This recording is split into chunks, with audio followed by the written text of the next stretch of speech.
حمدا كثيرا طيبا مباركا فيه كما يحب ربنا ويرضاه وأشهد أن لا إله إلا الله وحده لا شريك له وأشهد أن محمدا عبده ورسوله اللهم صل وسلم على نبينا محمد صلى الله عليه وسلم وعلى آله وأصحابه ومن تبعهم بإحسان إلى يوم الدين أما بعد.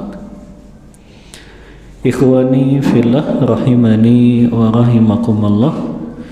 Bapak-bapak jemaah salat maghrib Masjid Al-Kautsar Perumahan Green Garden Karawang Barat, yang semoga Allah senantiasa melimpahkan rahmat dan hidayah taufik untuk kita semuanya.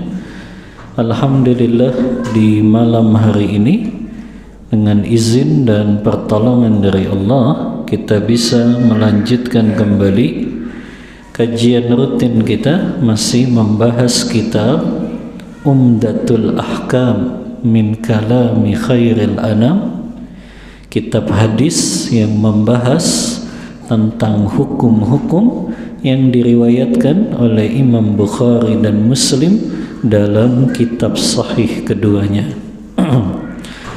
Di pertemuan sebelumnya kita telah membahas tentang beberapa pernikahan yang dilarang. Kita sudah sebutkan berapa kemarin? 3 ya. Yang pertama, menikah dengan mahramnya. Yang kedua, pernikahan asy-syighar. Masih ingat antum nikah syighar apa? Seorang bapak mengatakan, saya nikahi putri saya dengan Anda dengan syarat Anda menikahi saya dengan putri Anda, tapi tidak pakai mahar.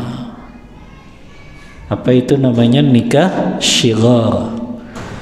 Seorang bapak bilang, saya nikahi kamu dengan anak saya yang perempuan dengan syarat kamu nikahi saya dengan anak perempuanmu, tapi tidak ada maharnya. Yang ketiga kemarin juga sudah kita bahas nikah mut'ah, nikah yang ditetapkan jangka waktunya, atau kita sebut nikah kontrak. Kita sudah sebutkan awalnya dihalalkan. Kapan nikah mut'ah dihalalkan? Di awal Islam sampai sebelum tahun 7 Hijriah, sebelum perang Khaybar.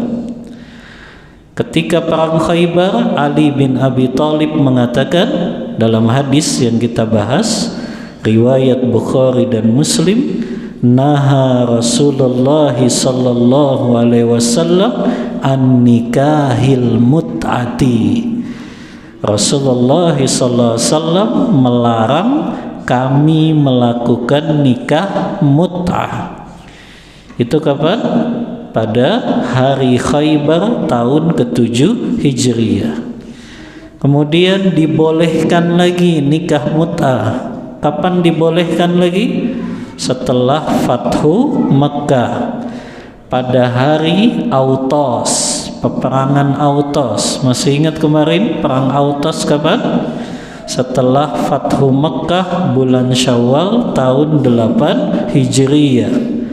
Hadisnya kita sebutkan dari Salamah bin Aqwa, rakhasa Rasulullah sallallahu alaihi wasallam nikahal mut'ati thalathata ayyam thumma naha anha.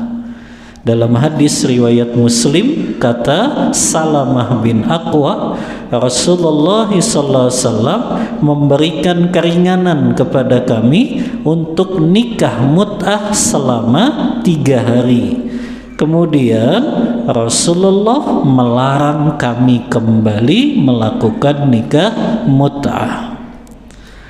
Dan fase yang terakhir, hadis dari Sabrah al-Juhani riwayat Muslim, yang Sabrah mengisahkan Rasulullah berkhutbah di hadapan para sahabatnya, yang Rasulullah bersabda, "Ya ayyuhan nas, qad adzintu lakum mut'atan nisa wa qad haramallahu dzalika ila yaumil qiyamah." Kata Rasulullah, dulu aku pernah mengizinkan kalian melakukan nikah mut'ah, dan sungguh Allah hari ini telah mengharamkannya sampai hari kiamat. Maka jelas nikah mut'ah sudah Allah haramkan sampai hari kiamat nanti. Kita bahas nikah yang keempat yang juga dilarang, nikahu zaniyah, menikahi wanita yang pernah berzina. Nah, ini penting ikhwah, karena kita ada di zaman yang orang meremehkan zina ini. Allah Subhanahu wa ta'ala yang secara langsung melarang orang-orang beriman menikah dengan wanita pezina, dan sebaliknya perempuan beriman dilarang menikah dengan laki-laki pezina. Antum buka surah An-Nur ayat yang ketiga. Surah An-Nur ayat yang ketiga. Allah Ta'ala berfirman, "Az-zani la yankihu illa zaniyatan aw musyrikah waz-zaniyatu la yankihuha illa zanin aw musyrik wa harima dzalika 'alal mu'minin." Ini dalil larangan menikahi perempuan yang sudah berzina dan juga menikahi laki-laki yang sudah berzina. Kata Allah Ta'ala, laki-laki pezina tidak menikah kecuali dengan perempuan pezina atau perempuan musyrik, dan perempuan pezina tidak boleh dinikahi kecuali oleh laki-laki pezina atau laki-laki musyrik. Yang demikian itu diharamkan atas orang-orang yang beriman. Surah An-Nur ayat yang ketiga. Antum lihat tafsir Ibnu Katsir. Al-Hafiz Ibnu Katsir ketika menafsirkan ayat ini, beliau menjelaskan sebab turunnya ayat ini, atau yang kita sering sebut dengan sababun nuzul. Ada dua riwayat kata Ibnu Katsir yang menjelaskan sebab turunnya ayat ini. Laki-laki pezina tidak boleh untuk menikahi kecuali perempuan yang pezina juga, atau sebaliknya perempuan yang suka berzina nggak boleh menikahi kecuali laki-laki yang pezina juga. Riwayat yang pertama, riwayat yang dibawakan oleh sahabat Abdullah bin Amr bin As. Kata beliau, kanat imra'atun yuqalu laha ummu mahzun wa kanat tusafihu wa kanat tashtariku an tunfiqa ala man yatazawwajaha fa arada rajulun minal muslimina an yatazawwajaha fasta'dzana Rasulullah sallallahu alaihi wasallam fa anzalallah hadhil ayah az-zani la yankihu illa zaniyatan aw musyrikah. Kata Abdullah bin Amr, sebab turunnya ayat ini, ada seorang wanita yang bernama Ummu Mahzul. Ummu Mahzul ini salah satu baghiyah. Baghiyah itu wanita yang suka berzina. Sudah ada di zaman Rasulullah. Ada seorang laki-laki yang datang kepada Rasulullah ingin menikahi Ummu Mahzul ini, yang dia adalah seorang pelacur, wanita yang suka berzina. Maka laki-laki ini berkata, "Ya Rasulullah, saya minta izin untuk menikahi Ummu Mahzul dengan syarat dia yang akan menafkahi saya."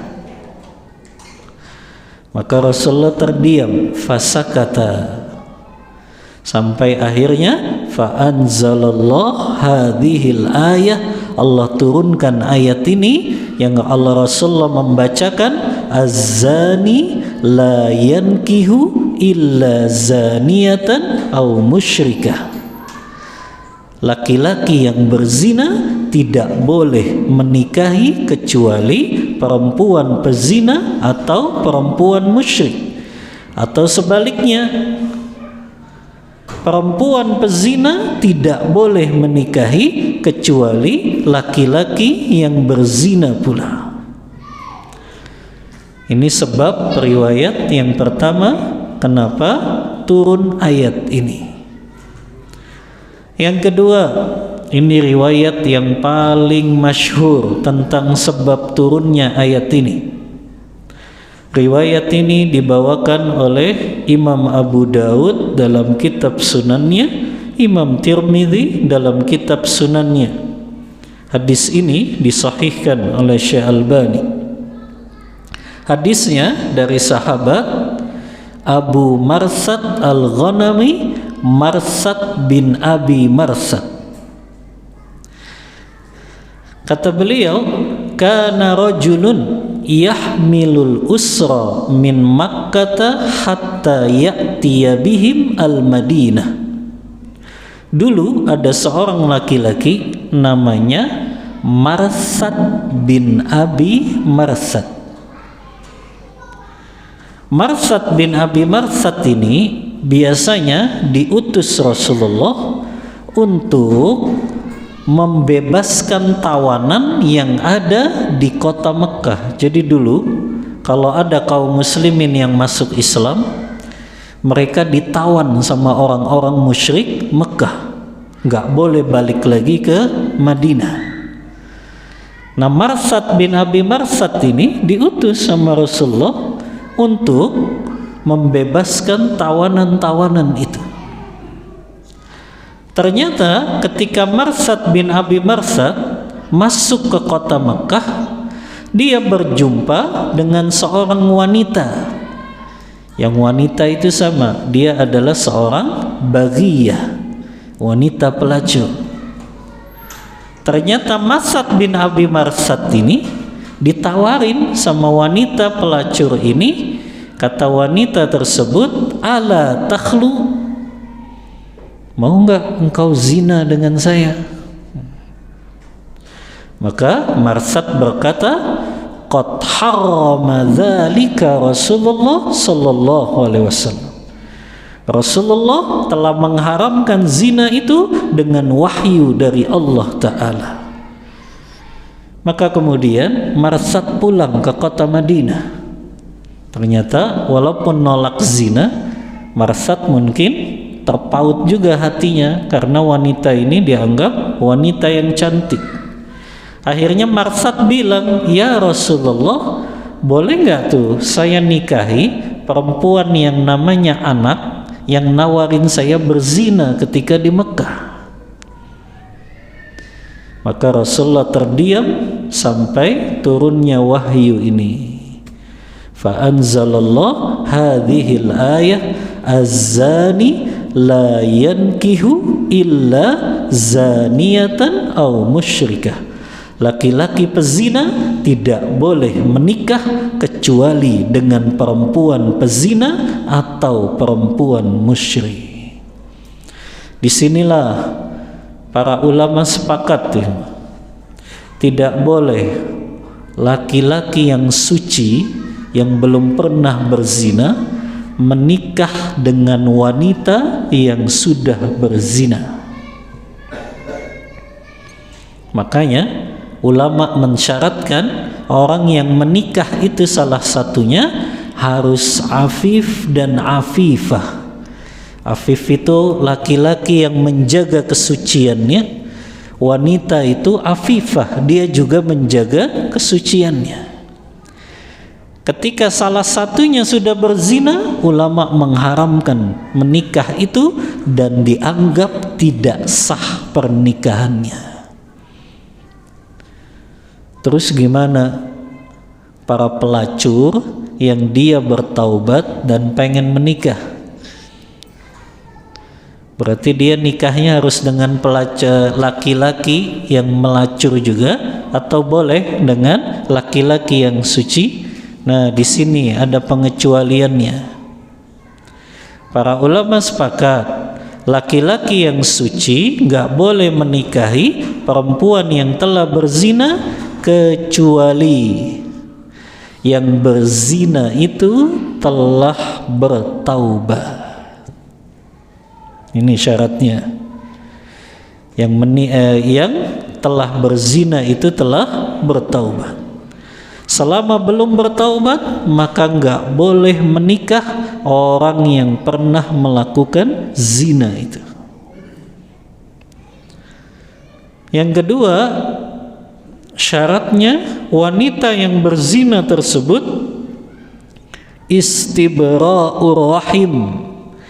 Dia tidak memiliki janin dalam perutnya, artinya dia tidak dalam keadaan hamil. Karena nanti pembahasannya beda lagi kalau perempuan itu dalam keadaan hamil. Ini kita bahas dulu menikahi perempuan yang sudah berzina dan dia nggak hamil.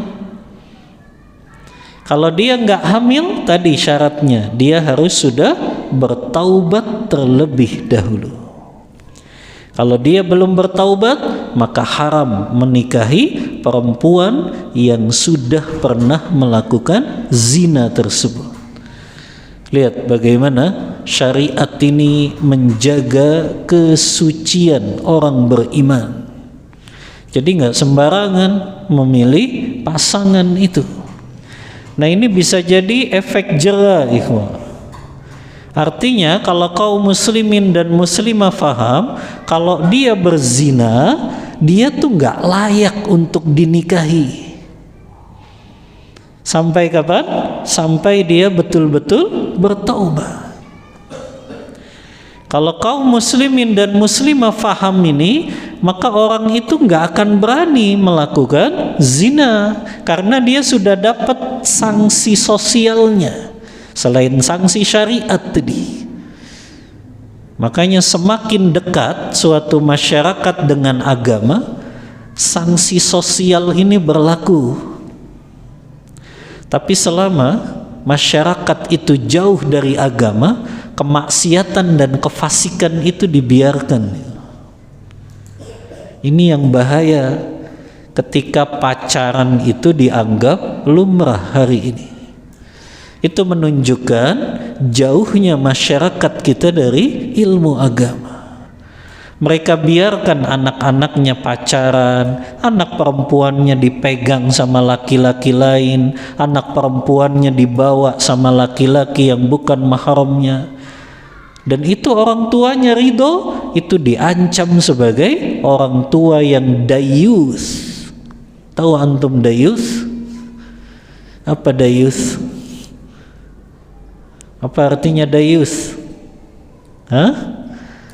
Orang tua yang membiarkan kemunkaran terjadi di tengah keluarganya. Rasulullah ancam itu orang tua yang punya sifat dayus ini, dia biarin tuh anaknya melakukan kemunkaran, na'udzubillah. Dia anggap itu lumrah, subhanallah. Anak perempuannya dipegang-pegang laki-laki yang bukan mahramnya, di bawah jalan laki-laki yang bukan mahramnya, dibiarkan berduaan dengan laki-laki yang bukan mahramnya. Ini orang tua yang disebut dayuth. Yang Rasulullah SAW bersabda dari sahabat Abdullah bin Umar, hadis ini diriwayatkan oleh Imam Muslim dalam kitab sahihnya. Kata Abdullah bin Umar, Rasulullah bersabda, salasatun haramallahu alaihil jannah. Ada 3 golongan Allah haramkan dia masuk ke dalam surga. Siapa 3 golongan itu? Yang pertama, mudminul khamri, orang yang suka minum minuman keras. Yang kedua, al-aquli walidaih, orang yang durhaka kepada kedua orang tuanya. Yang ketiga, ini yang jadi pembahasan kita, rajulun dayyuth, orang tua yang enggak mengingkari, yang membiarkan kemunkaran terjadi di tengah keluarganya. Nah, ini para orang tua, jangan menganggap pacaran itu lumrah. Itu bagian dari celah-celah menuju zina yang besar. Bahkan sudah masuk kategori zina kan, bersentuhan dengan perempuan yang bukan mahram itu kan sudah zina, yang Rasulullah sebut zinanya tangan. Zinanya mata melihat dengan syahwat lawan jenis yang bukan mahram. Zinanya tangan menyentuh lawan jenis yang bukan mahram. Nah, ini pentingnya ikhwah. Semakin dekat kaum muslimin dengan agama, fungsi sosial itu berjalan. Jadi nggak boleh membiarkan laki dan perempuan yang bukan mahram berduaan.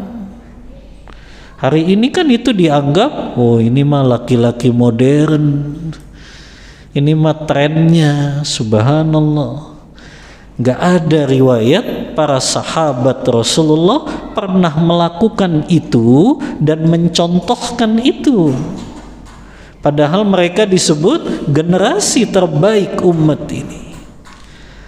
Nah ini, jadi jangan meremehkan fungsi sosial ini. Kapan itu fungsi sosial berjalan? Kalau masyarakatnya dekat dengan agama. Semakin jauh mereka dengan agama, mereka menganggap hal yang maksiat, hal yang fasik itu lumrah. Makanya ketika ada orang yang mengingkari, malah dianggap, kamu ini keras banget, kamu ini radikal. Padahal mereka yang nggak paham, itu adalah kemunkaran, bahkan yang disepakati para ulama. Gak ada ulama yang membolehkan laki dan perempuan yang bukan mahram berduaan dalam satu tempat. Antum cari di kitab apa ulama yang membolehkan itu. Sepakat ulama haram hukumnya, dan itu bagian dari jalan menuju berzina. Nah ini makanya kita ceritakan bagaimana haramnya menikahi wanita yang telah berzina atau laki-laki yang telah berzina, kecuali apa tadi? Kecuali sudah bertaubat. Ada kasus ikhwah,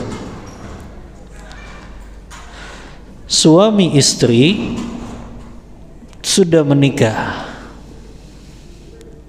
qadarullah istrinya berzina. Yang jadi pertanyaan, suami ini harus menceraikan istri ini atau tidak? Sudah nikah, kemudian istrinya ketahuan zina. Suami ini harus menceraikan istrinya ini atau tidak? Sudah zina, harus tidak? Ini anak-anak tolong jangan bolak-balik sayang. Kalau mau masuk duduk, konsentrasinya jadi terganggu ya. Majelis ilmu itu majelis yang tenang, kata Umar bin Khattab.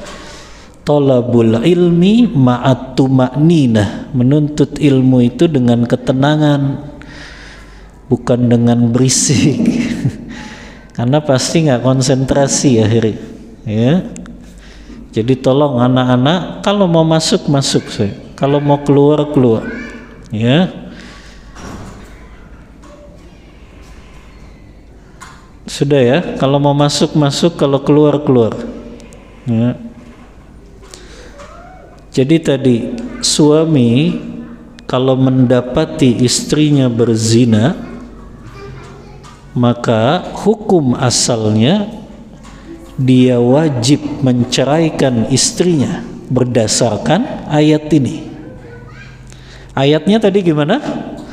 Laki-laki pezina tidak boleh menikah, ya, kecuali dengan perempuan yang berzina juga, ya. Atau dikunci saja kali ya, biar nggak masuk. Karena dalilnya ayat ini, ya.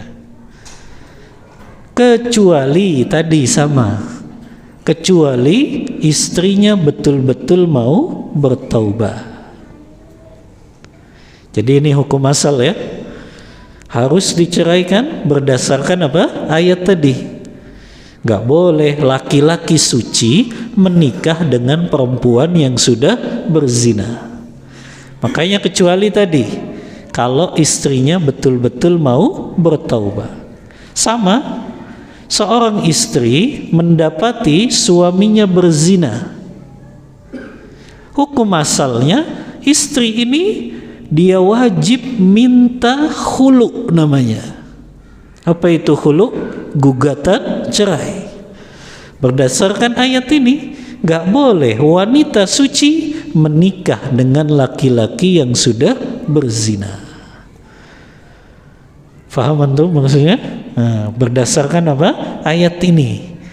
Karena kata Allah, gak layak orang yang sudah berzina menikah dengan seseorang yang masih suci, menjaga kehormatannya. Kasus yang kedua, laki dan perempuan sama-sama belum menikah, akhirnya mereka berzina. Setelah berzina, nggak hamil sih perempuannya, mereka mau menikah. Nikahnya sah atau tidak? Habis berzina, nggak sampai hamil perempuannya, kemudian mereka mau nikah. Nikahnya sah tidak kalau mereka nikah? Kenapa sah? Kan tadi kecuali bertaubat dulu, ya. Kecuali dua-duanya bertaubat. Kalau dua-duanya tidak bertaubat, langsung nikah, tidak sah menurut ijma, kesepakatan para ulama. Berdasarkan ayat ini, ya. Maka tadi ya, kalau dia habis zina, maka dia taubat dulu, baru setelah itu dia nikah, jadi sah. Tapi kalau dia belum bertaubat, maka itu dianggap tidak sah pernikahannya, ya.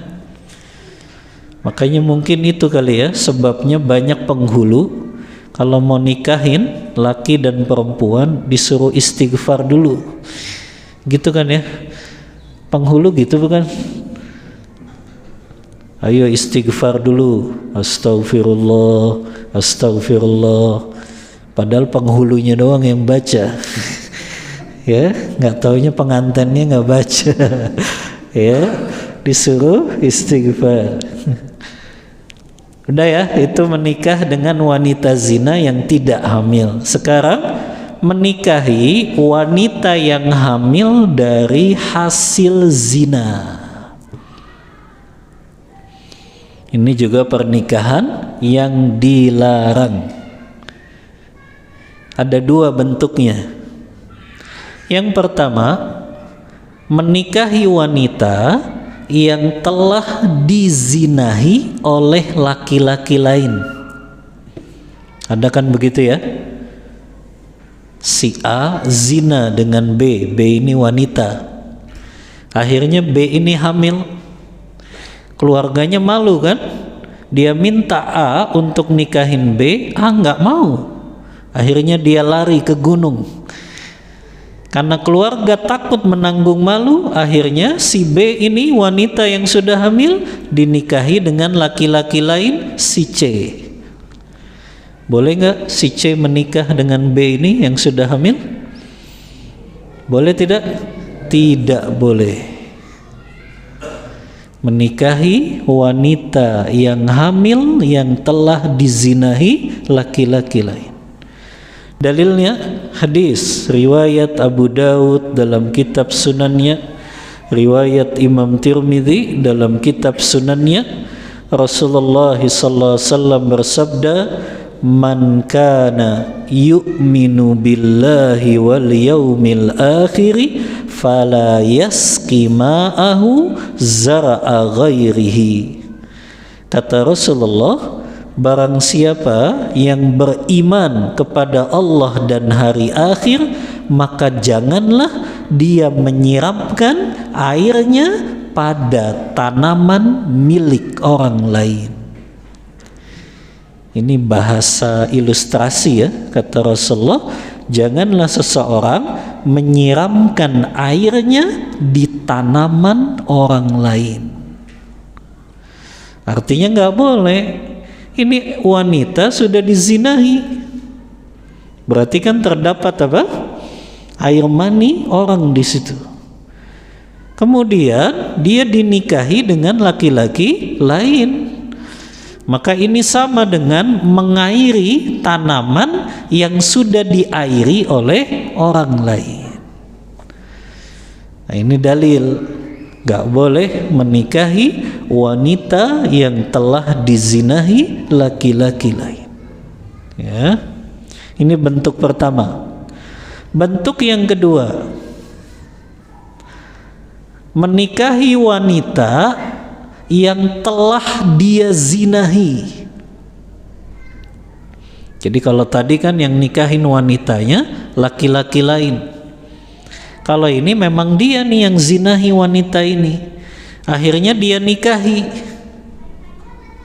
Dan dia nikahi dalam keadaan hamil. Hukumnya sah atau tidak? Mayoritas ulama mengatakan tidak sah pernikahannya dalam keadaan hamil. Mayoritas ulama itu siapa saja? Imam Malik, Imam Ahmad, Abu Yusuf muridnya Imam Abu Hanifah juga mengatakan la yasih nikahul hamili hatta tadha hamlaha. Tidak sah menikahi wanita hamil sampai dia melahirkan anaknya. Jadi nunggu anaknya lahir dulu. Boleh itu laki-laki yang menzinahinya untuk menikahinya. Tapi dengan syarat apa tadi? Dia sudah bertaubat. Yang kedua, dia nikahi setelah perempuan ini melahirkan. Adapun menikahi wanita ini dalam keadaan hamil, mayoritas ulama mengatakan tidak sah pernikahannya. Dalilnya hadis Rasulullah SAW yang diriwayatkan oleh Abu Daud dalam kitab sunannya. Rasulullah SAW bersabda, la tuta'u hamilun hatta tado'a. Kata Rasulullah, janganlah seseorang menikahi wanita yang sedang hamil sampai dia melahirkan. Janganlah seorang laki-laki menikahi wanita yang hamil sampai dia melahirkan anaknya. Nah, ini diantara pernikahan yang dilarang, menikahi wanita yang telah berzina, baik dia dalam keadaan hamil maupun dalam keadaan belum hamil sekalipun. Kemudian pernikahan yang dilarang juga nikahul muhallil. Yang dimaksud muhallil itu seorang laki-laki menikahi wanita yang sudah ditalak 3, ditalak bain, dengan tujuan laki-laki ini menghalalkan perempuan ini untuk kembali lagi kepada suami yang pertama. Anda kasih contoh ya. Ada seorang suami sudah menceraikan istrinya 3 kali. Yang ini disebutnya talak apa? Talak bain kubro. Kalau suami sudah mentalak istrinya talak bain kubro, istri ini nggak boleh kembali lagi dengan suaminya kecuali mantan istrinya ini menikah dulu dengan laki-laki lain, kemudian laki-laki tersebut menceraikannya, baru perempuan ini boleh kembali lagi pada suami yang pertama. Kan begitu kata Allah dalam surah Al-Baqarah ayat 230, fa in talaqaha fala tahillu lahu mim ba'du hatta tankiha zawjan ghairah. Jika suami menceraikan istrinya untuk yang ketiga kalinya, maka perempuan itu tidak halal lagi baginya sampai istri tersebut menikah dengan laki-laki yang lain. Terkadang ada suami yang nyesel, dia terlanjur talak 3 istrinya. Ingat ya, talak 3 ini bukan satu ucapan, tapi dalam waktu yang berbeda. Bukan suami ngucapin saya talak kamu, saya talak kamu, saya talak kamu. Itu bukan talak 3, itu jatuhnya talak 1. Ya. Yang dimaksud itu dalam waktu yang berbeda. Bulan ini dia bilang saya talak kamu, kemudian rujuk lagi.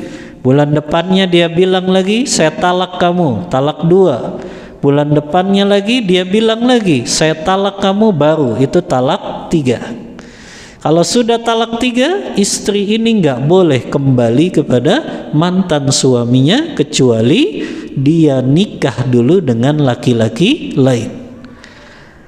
Nah, ini ada yang disebut al-muhallil. Muhallil itu suami ini nyesel sudah mentalak istrinya 3 kali.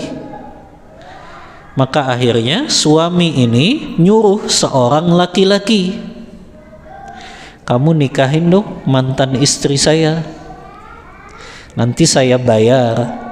Kemudian setelah 2 hari kamu ceraikan lagi, supaya saya bisa nikah lagi dengan mantan istri saya. Nah, itu disebutnya nikah muhallil. Apa dalilnya nikah muhallil ini diharamkan? Dalilnya hadis riwayat Ibnu Majah dalam kitab sunannya, Abu Daud dalam kitab sunannya, dari sahabat Abdullah bin Mas'ud radhiyallahu an. Kata Abdullah bin Mas'ud, la'ana Rasulullah sallallahu alaihi wasallam al-muhallila wal muhallala lahu. Kata Abdullah bin Mas'ud, Rasulullah sallallahu alaihi wasallam melaknat laki-laki yang menikahi wanita untuk menghalalkannya kembali pada suami pertama. Dan dilaknat juga al-muhallalahu, suami pertama yang minta hal itu dilakukan. Jadi lihat, 2 yang dilaknat sama Rasulullah. Laki-laki yang memerintahkan untuk melakukan muhallil itu, yang kedua laki-laki yang disewa untuk melakukan muhallil tadi.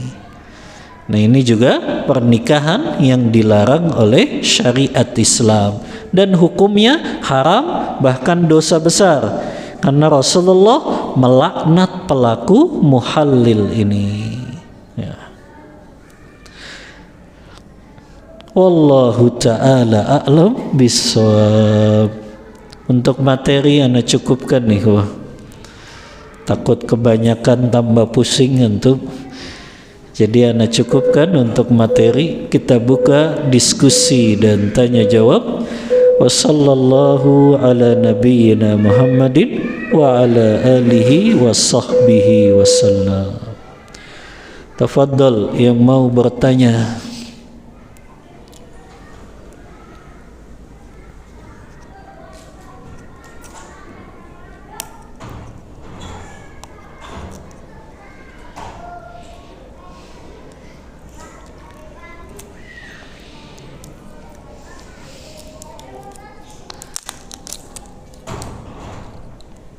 Ayo, yang mau nanya.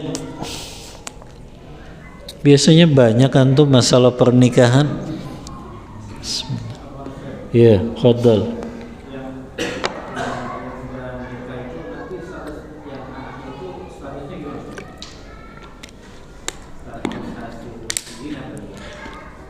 Kalau dua-duanya zina.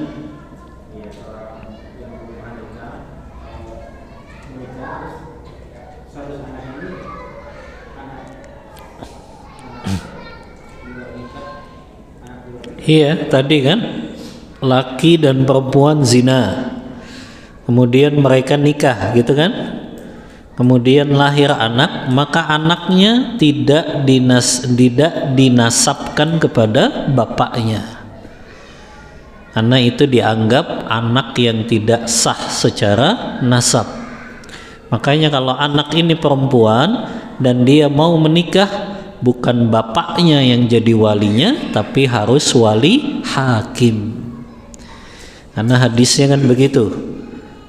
Wali hakim itu wali untuk mereka yang tidak memiliki wali. Mereka yang nggak punya wali itu tadi anak hasil perzinahan. Maka yang bisa jadi walinya saat menikah yaitu wali hakim. Dan wali hakim itu orang yang ditunjuk resmi oleh pemerintah kita di KUA. Itu yang namanya wali hakim. Paham antum? Wallahu ta'ala a'lam bissawab. Ya, silakan.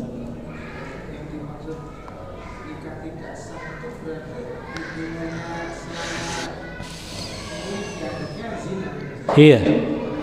Kalau nikah itu tidak sah, konsekuensinya hubungannya berarti dianggap zina.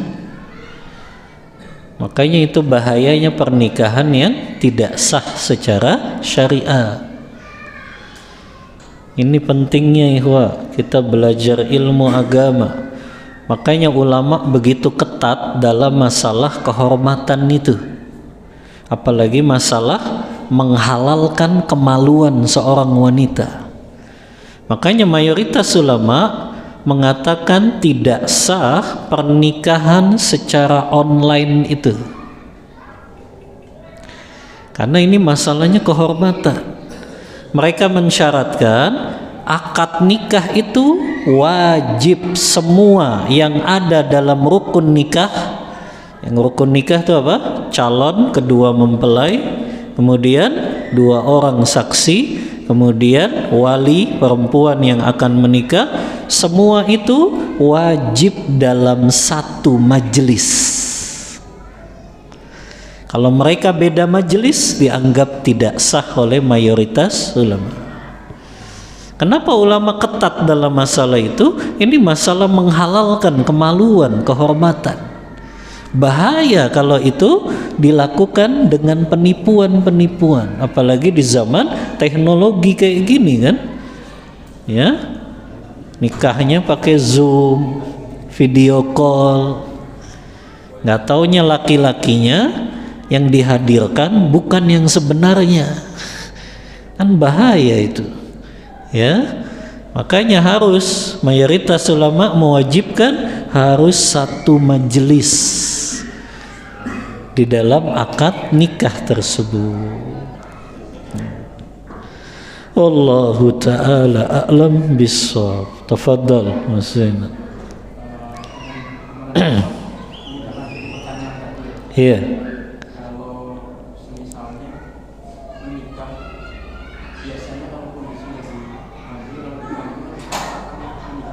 Iya.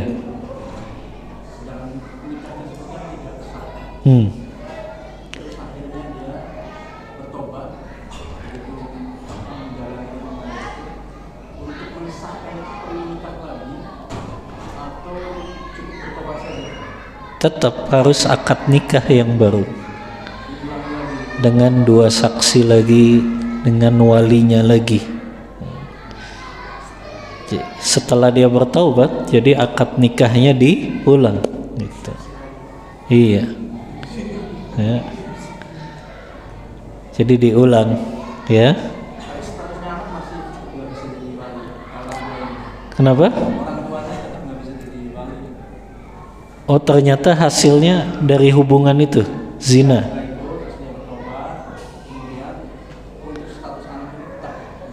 Tetap nggak bisa jadi wali, karena hasil hubungan zina tetap bapaknya itu nggak bisa jadi walinya. Maka yang jadi wali adalah wali hakim.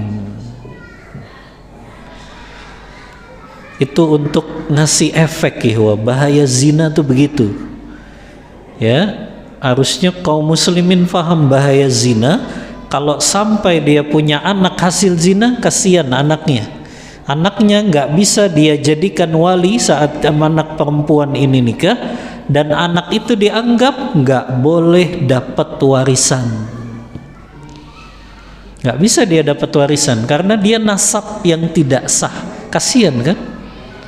Ya, sudah kalau dia nikah nggak ada walinya, nggak bisa dapat warisan juga, kasihan.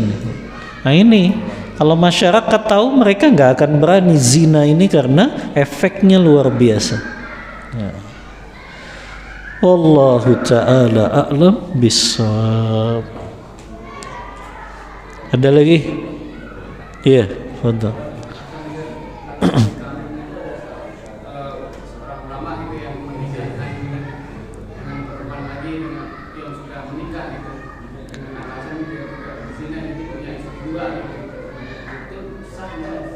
Gimana maksudnya? Oh, seorang suami sudah punya istri, kemudian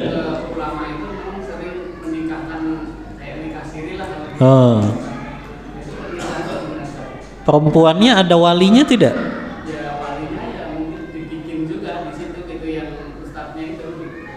Berarti yang jadi wali ustadz itu ya tidak sah dong. Emang ustadz itu siapa bisa jadi wali perempuan itu? Nggak boleh. Selama wanita itu masih memiliki wali, maka wajib walinya yang menikahkannya. Yang berhak jadi wali itu siapa? Bapaknya yang pertama. Yang kedua, kalau bapaknya nggak ada, kakeknya. Kalau kakeknya nggak ada, hah? Salah antum, urutannya saudara laki-lakinya dulu. Ya, bukan langsung pamannya. Kalau saudara laki-lakinya nggak ada, baru pamannya. Kalau semua ini nggak ada, baru kembalikan kepada wali hakim. Jadi nggak boleh ada orang ustadz, kiai yang dia menikahkan perempuan yang dia bukan mahramnya. Kan jelas hadisnya, la nikaha illa biwali. Tidak sah pernikahan perempuan tanpa ada wali perempuan tersebut. Nah ini masalah kehormatan nih, nggak sembarangan perempuan itu asal dinikahi saja. Makanya butuh persetujuan dari walinya.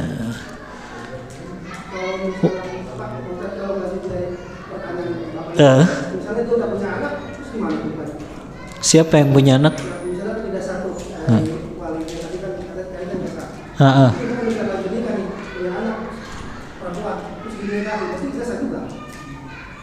Perempuan, anak perempuannya dinikahi? Setelah dia menikah, tadi terus punya anak. Iya, karena tidak sah pernikahannya. Pernikahan tidak sah dianggap sebagai perzinahan. Nauzubillah. Di kampung itu sepertinya jangan seperti itu, berarti dia nggak kayak berzina gitu, jadi yang ini nikah itu seperti itu kata orang itu dianggapnya kan yang namanya wali itu rukun pernikahan, samalah namanya rukun sholat. Kalau kita nggak lakukan, sah tidak sholatnya? Nggak sah.